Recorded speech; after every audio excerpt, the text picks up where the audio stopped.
Kung titignan mo yung pupuntahan, di ba parang malayo? Pero pag lilingunin mo yung pinanggagalingan, malayo ka na. Hindi mo malalaman kung hindi ka susubok. Ang buhay ay isang malaking sugal.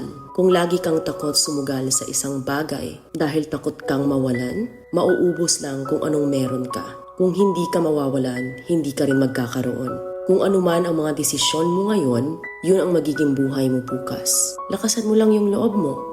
Dahil ang mundong to, aapakan lang ang mga mahihina. Ibangon mo palagi ang sarili mo. Balang araw, magugulat ka na lang na ang layo na pala ng narating mo.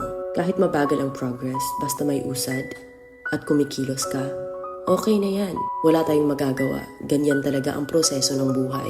Lahat tayo nakakaranas ng hirap.